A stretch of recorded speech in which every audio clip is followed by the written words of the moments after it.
శ్రీ గురుభ్యో నమః. శ్రీమాత్రే నమః. చాణక్య నీతిలో మనకి కొన్ని విశేషమైన శ్లోకాలు చెప్తారు.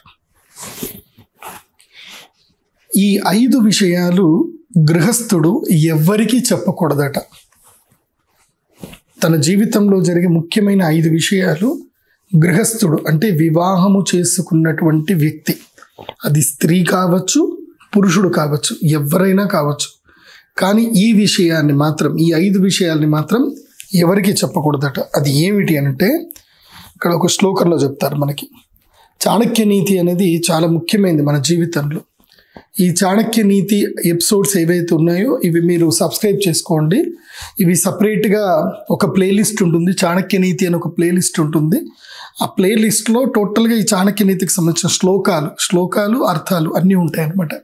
అంటే ఇవన్నీ కూడా లైఫ్ సైన్స్ లెసన్స్. మన జీవితంలో మనకి కొన్ని పాఠాలు మనకి జీవితం నేర్పిస్తుంది, కానీ ఆ పాటికి పుణ్యకాలం కాస్త పూర్తయిపోతుంది. ఎందుకోసం అంటే జీవితంలో చాలా ముఖ్యమైన విషయాలు మనకి అనుభవజ్ఞులు మన దగ్గర ఉండి నేర్పిస్తారు, కానీ ఆ అనుభవజ్ఞులు కూడా మనకి అదృష్టరీత్యా మనకి తారసపడకపోతే, నా అదృష్టం బాగుంది, నా జీవితంలో నాకు మా అన్నయ్య ఉన్నాడు, సో దేవుడిచ్చిన అన్నయ్య, రక్తం పంచుకొని పుట్టిన అన్నయ్య కాదు ఆయన, సో మా అన్నయ్య పక్కన ఉంటాడు, నాకు ఏ బాధ వచ్చినా ఏది వచ్చినా మా అన్నయ్య చెప్తే నాకు చక్కగా కూర్చొని కౌన్సిలింగ్ ఇస్తాడు. అమెరికాలో ఉంటాడు రాఘవేంద్ర అన్నయ్య అని, మా అన్నయ్య ఉంటాడు అక్కడ అమెరికాలో. ఇక్కడ ఒక అన్నయ్య ఉంటాడు భాస్కర్ అన్నయ్య అని చెప్పి, ఇలా నాకు నా వెల్ విషర్స్ ఉన్నారు. అట్లా మీకు ఎవరైనా వెల్ విషర్స్ ఉన్నారు? సో మనందరికి ఒక వెల్ విషర్ ఉన్నాడు. ఆయన ఎవరు అంటే చాణక్యుడు. ఆయన జీవిత పాఠాలని ఎప్పుడో చెప్పారు. ఆ జీవిత పాఠం ఏందో ఇప్పుడు ఒకటి నేర్చుకుందాం. ఈ 5 విషయాలు ఎవరితోటి షేర్ చేసుకోకూడదట, ఇవన్నీ రహస్యంగా ఉంచుకోవాలన్నట. ఆ శ్లోకం చెప్తాను, రాసుకోండి. అర్థనాశం మనస్తాపం గృహే దుశ్చరితాని చ వంచనం చాపమానం చ మతిమాన్ న ప్రకాశయేత్. అంటే ఇక్కడ 5 విషయాలు. మతిమాన్ అంటే బుద్ధిమంతుడు, నిజమైనటువంటి తెలివైనటువంటి వాడు.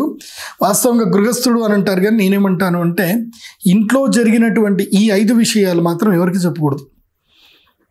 అది మీ యొక్క పిల్లవాడికైనా సరే, మీ కూతురికైనా, అందరికీ ఈ విషయం చెప్పండి. ఈ శ్లోకం అందరికి చూపించండి. ఇది స్క్రీన్ రికార్డ్ చేసుకొని స్టేటస్లో పెట్టండి. 5 విషయాలు, ఇంట్లో జరిగే ఈ 5 విషయాలు బయట ఎప్పుడు కూడా డిస్కస్ చేయకూడదు ఎవరితోటి. 1, అర్థనాశం అంటే ఆర్థికపరమైనటువంటి నష్టాన్ని. మీ ఇంట్లో ఏదైనా ఆర్థికపరమైన నష్టం జరిగింది, ఆ ఆర్థికపరమైన నష్టమాన్ని ఎప్పుడు ఎవరికి కూడా చెప్పకూడదు. నాకు అది పోయింది, ఇది పోయింది, అట్లా అయిపోయింది, ఇట్లా అయిపోయిందని చెప్పకూడదు. ఎందుకు చెప్పకూడదు అని అంటే people will give a sympathy on you. నువ్వు ఏంటంటే జనాల దగ్గర సింపతి ఒకటి కోరుకుంటావు. రెండొకటి ఏంటంటే జనాలకి నీ యొక్క ఫైనాన్షియల్ స్టేటస్ తెలిసిపోతుంది. You should not disclose your financial status, whether it's high whether it's లో. వచ్చి కనబడే జనాలకి నువ్వు ఎలా ఉండాలి అంటే నార్మల్ స్టేటస్లోనే ఉండాలి ఎప్పుడు కూడా. నీ ఫైనాన్షియల్ స్టేటస్ ఎంత ఉంది, హై ఉన్నా లో ఉన్నా చెప్పకూడదు అసలు. ఇక్కడ అర్థనాశం అంటే విషయం ఏంటంటే కనుక డబ్బు నష్టపోయినప్పుడు ఎప్పుడు చెప్పకూడదట, అదొకటి. రెండవది మనస్తాపం, తన మనస్సులో ఉండేటువంటి పరితాపము. నీ మనస్సులో ఏదైనా బాధ ఉందనుకో, నువ్వు ఎప్పుడు కూడా ఒక వ్యాలిడ్ పీపుల్ దగ్గర మాత్రమే ఎక్స్ప్లెయిన్ చేయి, కానీ అందరికీ చెప్పొద్దు. కనబడ్డ ప్రతి ఒక్కరికి నీ మనసులో ఉన్న తాపాన్ని చెప్పకూడదు. వాస్తవంగా చెప్పాలంటే చాణక్యుడు ఏం చెప్తాడంటే, నీ మనసులో ఏదైనా తాపం ఉందనుకో, ఏదైనా ఒక బాధ దుఃఖం ఉందనుకో, చెప్పకెవరికి. నువ్వు చెప్పకపోవడం వల్ల ఏం జరుగుతుందంటే బెనిఫిట్ ఏంటంటే నీ మనస్సు తప్పిస్తుంది. దాని నుంచి నీకు నువ్వుగా ఓవర్కమ్ చేయడానికి నీ మనస్సే ఒక మంచి మార్గం వెతుకుతుంది. నీ జీవితంలో దాని నుంచి ఎలా ఓవర్కమ్ చేయాలి, నువ్వు ఎలా సక్సెస్ అవ్వాలి, ఆ మనస్తాపం ఎలా పక్కన పెట్టుకోవాలనేది నువ్వు వేరే వాళ్ళని అడిగితే మేబీ వాళ్ళు మిమ్మల్ని మిస్గైడ్ చేయొచ్చు. కానీ నీ మనస్సు ఏదైతే ఉందో అది పరితపించి నీలో పరివర్తన తీసుకొస్తుంది. కాబట్టి మనస్తాపాన్ని ఎప్పుడు కూడా ఇంకోటి చెప్పకూడదు.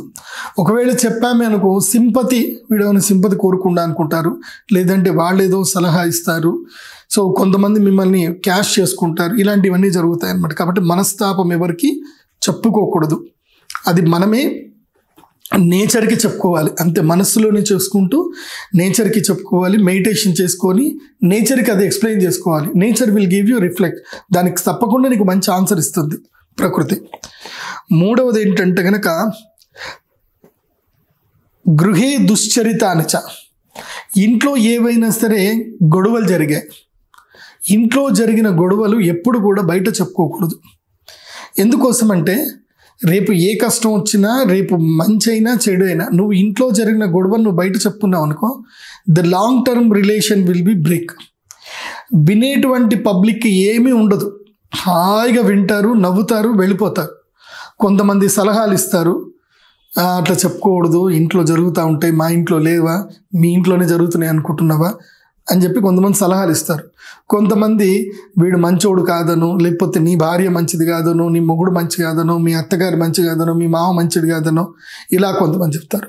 కొంతమంది అవకాశవాదులు ఏం చేస్తారంటే, అవునవును మీ అత్తగారు ఇలా చేశారు ఒకప్పుడు, నీకు ఇప్పుడు తెలిసి వచ్చింది, మాకు ఎప్పుడో తెలిసింది అని చెప్తారు. సో ఇలా నానా రకాలుగా చెప్తూ ఇంట్లో జరిగినటువంటి చిన్నదాన్ని కూడా గోరంత దాన్ని కొండంత తీసి పెడతారు.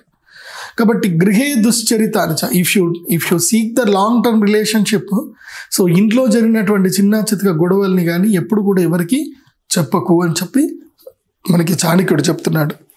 తర్వాత వంచనం చాపమానం చ, తనకి పరుల వల్ల కలిగినటువంటి మోసము, తనకి ఇతరుల వల్ల ఏదైనా మోసం కలిగింది అనుకోండి, ఎవడైనా మనని మోసం చేశాడు అనుకోండి, ఆ విషయాన్ని కూడా ఎవరికి చెప్పొద్దని అంటాడు చాణక్యుడు. ఇదేంటండి, ఇతరులకు చెప్తే బాగుంటుంది కదా, వాళ్ళు మనకి అవేర్నెస్ ఇస్తారు కదా అని అంటే, దీనికి చాణక్యుడు ఏం చెప్తాడు అంటే, నువ్వు ఎవరికి చెప్పకు, నువ్వు మోసపోయావు అని చెప్తే యు ఆర్ ఏ లూజర్ అని వాళ్ళకు ఒక మైండ్లో వచ్చేస్తుంది.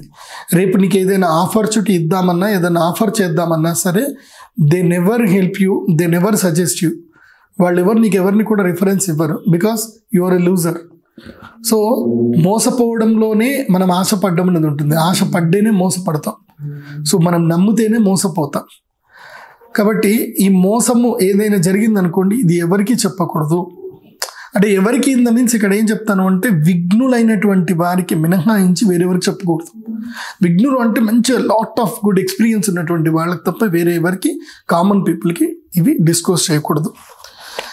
తరువాత చాపమానం చ, తనకి జరిగినటువంటి అవమానములు ఏవైతే ఉన్నాయో, అవమానం అంటే మిమ్మల్ని ఎవరైనా సరే బాగా ఇన్సల్ట్ చేశారు, మీకు జరిగిన ఇన్సల్ట్ని ఎప్పుడు కూడా మీరు తలుచుకోవద్దు, అది అక్కడనే మర్చిపోవాలి. ఎందుకోసం అంటే జీవితంలో ఇన్సల్ట్స్ జరుగుతూనే ఉంటాయి, అవి మన చేతిలో ఉండవు, ఎదుటి వ్యక్తి మీద ఆధారపడి ఉంటాయి. సో జరిగినటువంటి అవమానాన్ని ఎవరికైనా చెప్పుకున్నాం అనుకో, అది అగ్నిలాగా పెరుగుతూ ఉంటుంది, అగ్నికి ఆజ్యం పోసినట్టు పెరుగుతూ ఉంటుంది తప్ప తగ్గదు. ఏదైనా ఒక ఇన్సిడెంట్ జరిగితే, ఇప్పుడు దుర్యోధనుడికి సుయోధనుడికి ఏం జరిగింది అని అంటే, ఆ ఇంద్రప్రస్థంలో నీళ్లలో పడిపోయాడు. అప్పుడు చెలికెత్తలందరూ కూడా నవ్వారు. ఆ నవ్వినటువంటి వాళ్ళు ఒక 5గురు, పడ్డటువంటి వాడు దుర్యోధనుడు. ఇంతే, ఇక్కడికి ఏం జరగలేదు. దుర్యోధనుడు పడి ఇట్లా కోపంగా చూసరికి వాళ్ళందరూ సైలెంట్ అయిపోయారు. సైలెంట్ అయిపోయి భయపడి లోపలికి వెళ్ళిపోయారు. ఆ జరిగినటువంటి సంఘటనని దుర్యోధనుడు అక్కడనే వదిలేసి ఉంటే గనక అసలు కౌరవ పాండవ యుద్ధం జరిగేది కాదు, అసలు వాళ్ళ మీద పగ తీర్చుకోవాలన్న ఆలోచన వచ్చేది కాదు, అసలు ఏమీ జరిగేది కాదు. కౌరవులు అందరూ బతుకుండేవాళ్ళు, పాండవులు ఇంద్రప్రస్థంలోనే ఉండేవాళ్ళు. సో అక్కడ వదలలేదు. అవమానాన్ని ఏం చేశాడంటే వచ్చి శకునికి చెప్పాడు. శకుని ఏంటంటే, ఓ ఇట్లా జరిగిందా, నిన్ను అవమానించారా అని చెప్పి శకుని ఆజ్యం పోసాడు. ఆ ఆజ్యంలో కాలి బూడిదైంది ఎవరు అంటే ఆ 100 మంది బూడిదైపోయారు. కాబట్టి తనకి జరిగిన అవమానాలు కానీ, మోసము కానీ, తన ఇంట్లో జరిగినటువంటి చిన్న చితక గొడవలు కానీ, తన భార్య కానీ, భర్త కానీ, తన అమ్మ గురించి కానీ, నాన్న గురించి కానీ, తన తమ్ముడు గురించి కానీ, అన్న గురించి కానీ, తన ఇంట్లోని వ్యక్తుల గురించి కానీ ఎక్కడ కూడా చెడుగా మాట్లాడకూడదు. అదేవిధంగా నీకు మనస్సుకి ఏదైనా తాపం జరుగుతుంది, అది ఎవరికి చెప్పకూడదు. నీకు ఫైనాన్షియల్ లాస్ వచ్చినా ఎవరికి చెప్పకూడదు. ఈ 5 విషయాలు బాగా గుర్తుపెట్టుకోండి. ఇవి జీవిత రహస్యాలు మనకి చాణక్యుడు నేర్పించాడు. ఈ చాణక్య నీతిని అవలంబించండి. ఈ వీడియోని వెంటనే మీ షేర్ అనే సింబల్ ఉంటుంది, ఆ షేర్ అనే సింబల్ తోటి మీ వాట్సాప్ స్టేటస్లో పెట్టండి. ఫేస్బుక్ స్టేటస్లో పెట్టండి, అందరికీ షేర్ చేయండి, లైక్ తప్పకుండా కొట్టండి. మీరు సబ్స్క్రైబ్ చేసుకోకపోతే తప్పకుండా సబ్స్క్రైబ్ చేయండి. అక్కడ గంట సింబల్ ఉంటుంది, అక్కడ ఆల్ అని కొట్టండి. అదేవిధంగా మేము ఏదైనా ఈవెంట్స్ చేయాలనుకున్నప్పుడు యూట్యూబ్లో రెగ్యులర్గా వీడియోస్ చేయడం వల్ల కొంతమంది డిస్టర్బ్ అవుతున్నారు. అంటే మేము ఈవెంట్స్ అడ్వర్టైజ్మెంట్ చేస్తూ ఉంటే కొంతమంది డిస్టర్బ్ అవుతూ ఉన్నారు. కాబట్టి నేను చేసేటువంటి ఈవెంట్స్కి రెమెడీస్కి ఎవరైనా రావాలి అనుకుంటే నా Telegram channel Pradeep Joshi official అని ఒక టెలిగ్రామ్ ఛానల్ ఉంటుంది. ఆ టెలిగ్రామ్ ఛానల్కి మీరు కంటిన్యూ సబ్స్క్రైబ్ అవ్వండి. దాంట్లో ఫోన్ నెంబర్ ఉంటుంది, 9248000143 నెంబర్ ఉంటుంది. ఆ నెంబర్ ఉంటేనే మీరు దానికి సబ్స్క్రైబ్ అవ్వండి, టెలిగ్రామ్ ఛానల్ని ఫాలో అవ్వండి. సర్వే సుజనా సుఖినో భవంతు. శ్రీమాత్రే నమః.